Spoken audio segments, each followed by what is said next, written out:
Hi everyone, Nigel Saunders here. Welcome to Ficus Friday. Today I'll be working on my demonstration tree, the one from last Saturday's Tigerbark Ficus workshop at Tropical Expressions. Here's a look at the Tigerbark Ficus that I picked out for my demonstration tree. I didn't get time to work on the demonstration tree. All the people in the workshop were so eager to get into working on their own trees that it was just left on the table and kind of forgotten. I'm excited to get working on the Tigerbark Ficus, but first I want to show you a present I got from Percy. Percy dropped this gift off at Tropical Expressions before the workshop. I didn't get a chance to meet him, but I'm hoping to someday. So thanks very much, Percy. So it's a bonsai tree made of copper wire, and it's over top of a transparent rock, and it's lit up from below. You can plug it in, and I'm going to show you towards the end of the video when it gets dark out. I'll plug it in and I'll show you how it lights up. It's really cool. So thanks a lot, Percy. Awesome gift. Here's a look at the Tigerbark Ficus that I picked out from Tropical Expressions for the demo. The reason I picked this tree is it had a strong lower branch here. So if I want to form a multiple branch kind of or trunk canopy, it has some branches there in place already. The most important thing with a nursery tree is to get the root base underway. The roots are the foundation of the tree. All the health of the tree comes from the roots. So to get a nice fine fibrous root system, a nice radial root system, nice surface roots is the number one step in a tree. So the important thing today is to get it out of the nursery soil into bonsai soil and get the root system developing. The top of the tree, that will come later once the tree is growing really well. Once it's all bushy, and then you begin the styling on the top of the tree. So today I'm just going to try and get those roots underway to get a fine fibrous root system. The ideal time to repot a ficus is early summer when it's hot and humid out. You can pretty well do anything to the roots and the tree won't skip a beat. It'll just keep on growing and recover quickly. You can repot them this time of the year, but you can't do as much root work to them. You've got to be a little easier on the roots, and I don't expect to do much root work today. All I want to do is replace this nursery soil with a good free draining bonsai soil. All right, I'm going to get the tree out of the pot, and I don't know what the root system will look like. We had a lot of variation in root system at the workshop. Some people had a lot of thick roots under the soil.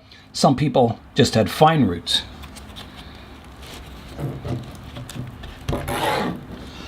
I've got the tree out of the pot, so now I'm going to begin combing away all the nursery soil.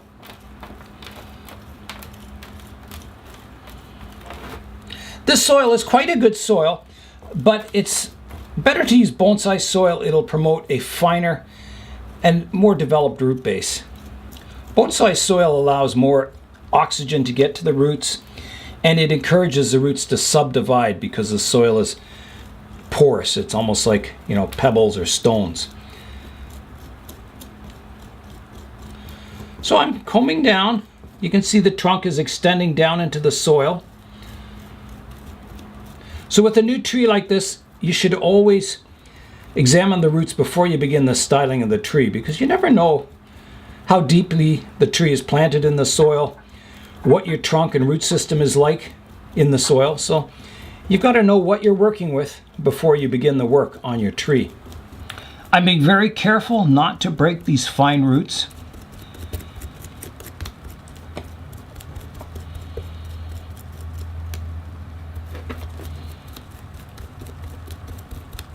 And once I have it, most of the soil raked away, I'll wash it in a pail of water, and then we'll see all the roots and decide how to pot this tree up. Sometimes the root base determines your potting angle, and sometimes the root base can even determine the whole style of your tree. Okay, I'm getting down there.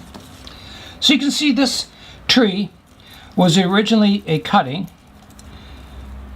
So I've got one aerial root growing out here that comes alongside a possible trunk here. And then I've got a Y-shaped root system, which isn't totally desirable. It's quite possible I could eliminate one have this as my root base. Okay, so I think I'm ready to wash the roots now. All right, into the bucket it goes. I'll just swish it around.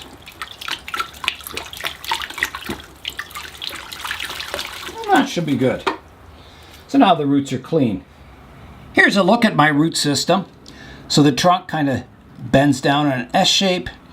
I've got a thick root off to the one side, and this one kind of flows from the trunk and continues down into the soil.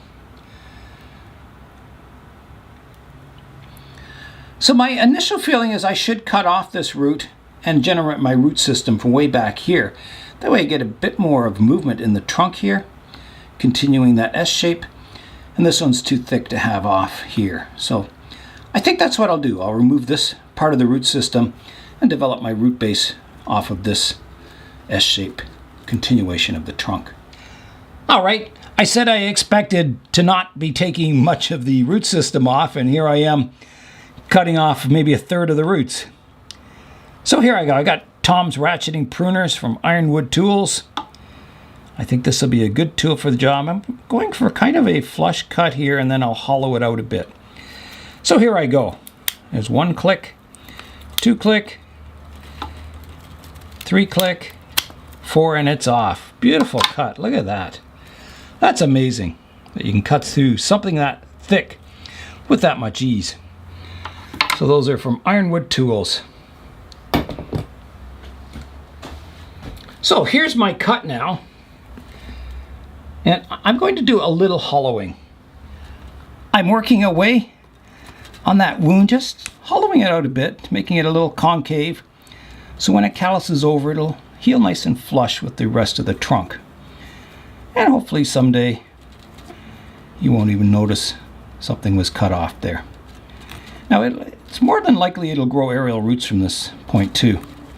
Anytime you interrupt the sap flow on a ficus, they tend to want to either branch out or root out from that point. Okay, I think that's good. Cut's looking good there. Here's what the tree looks like now. So you can see without that root coming off here, I've got a longer trunk and I can develop the root base down low here. I've got drainage screens in the pot, so I'll add a base layer of soil. So here I go. I'm going to pick the front of the tree now. So I told him in the class that you don't want this S shape to be flat on. So when you look at the side view of the tree, the S is all in one plane. So you want to rotate it a bit so the S, not only does it go left and right, but it comes forward and backwards too. Gives the tree a little more depth.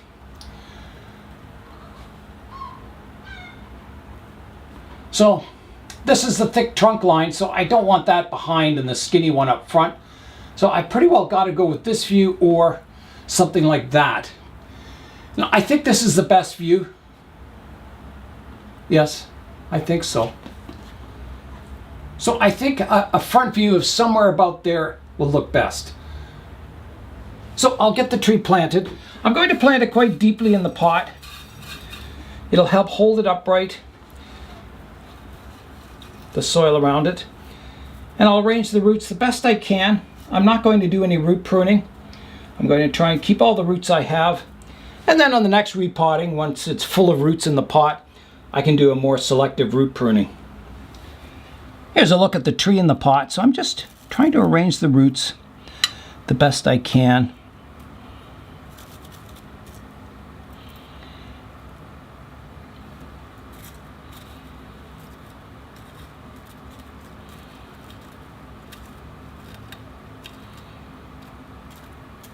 I think that's pretty good. Next time you see this root system, it's going to be pretty amazing, I think. So here I go. I'm going to put soil in around the tree now. I'm going to lift the tree up slightly as I work the soil in underneath the bole of the tree or the base of the tree.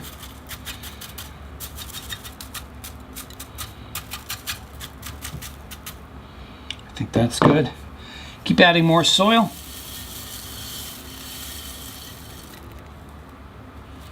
Like that.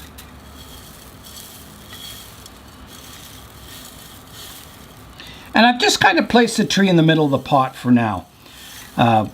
It's too early to be worrying about the artistic, composition of the tree. I just want to put it in the center and get a nice radial root base growing. So, horticulture at this point is more important than art. The artistic part of bonsai comes later when you're styling the tree and picking out the perfect pod and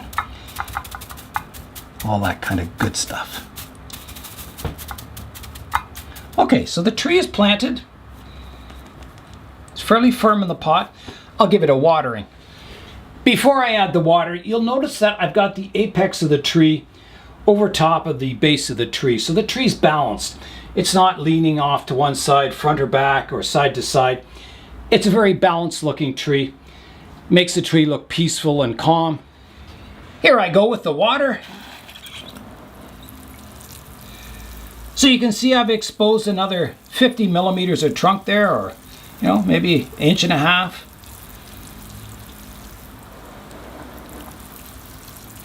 So give it a good watering, and then water it several times during the first day to get all this pine bark soaked with water, because it'll dry out quickly.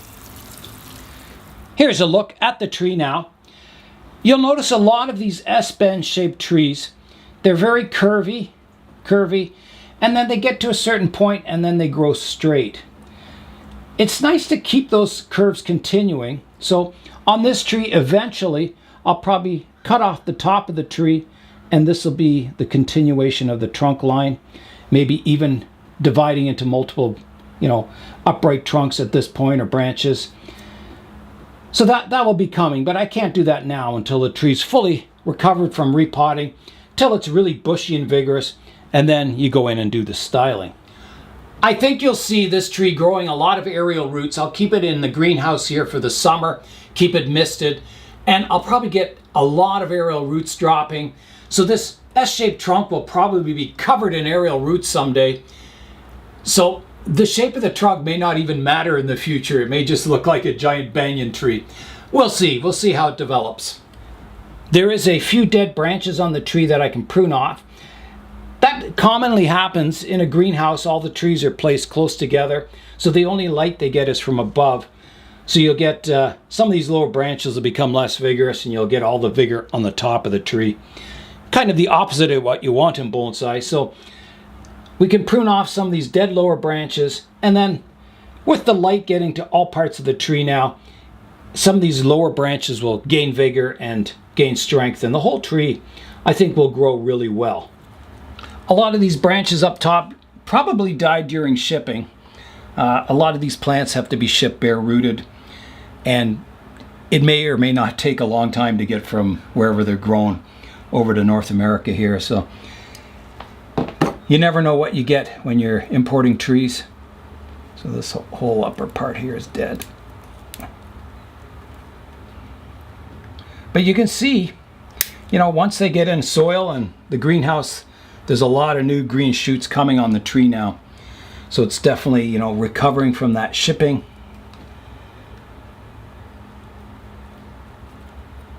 And will become a vigorous tree over the summer, I'm sure of that. Now there's a big kind of ugly pruning scar there that I should clean up, and I will. So here's that area. There's a big, where it was pruned off, and there's kind of some dead wood there. So I'm going to come in and nibble away, cutting that off. Cutting it back to some good live wood. There's a little bit of live wood there now. I'll do the same up top here.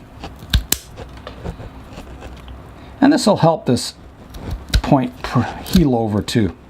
And again, I'm not sure I'm using this part of the tree, but it's quite possible I could, if I'm not, I could air layer this top off.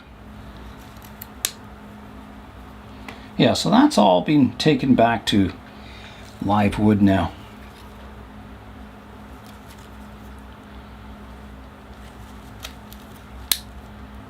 I'm just hollowing out the pruning point now so it heals over nice and flush. I I've got the tree all cleaned up, repotted. So the next step is just to let the tree grow. And when it gets really full and bushy, that is the time to go in then and do some more branch selection and styling. I've got all the work done on the ficus for today. Let's go down into the basement now and light up Percy's tree.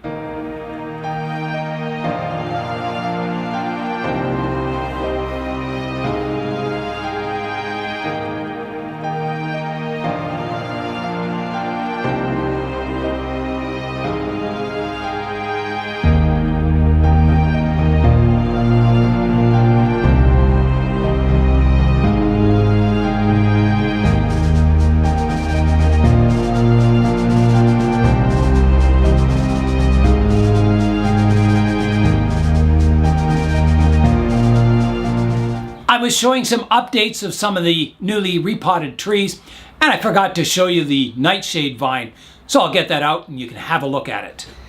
Here's a look at the Nightshade vine. So it's coming into leaf nicely. I'm happy that the repotting so far has been very successful. It looks like all the branches have leaves coming out.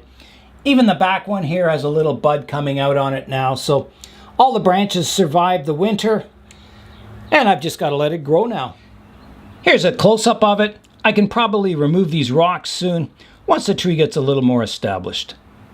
Here's a close-up look at the Northern Lights glaze on the pot, and this pot is by David from the Toronto Bonsai Society. I don't know if David ever expected a weed to be planted in this beautiful bonsai pot, but I think it's going to be a good match, especially once the tree gets those green and orange and red berries on it. I think it's just going to be a beautiful combination. I'm really happy with the initial styling of my Tigerbark Ficus from Tropical Expressions. I think it has a great future ahead of it. That's all for this Ficus Friday. I'm Nigel Saunders. Thanks for joining me in the Bonsai Zone.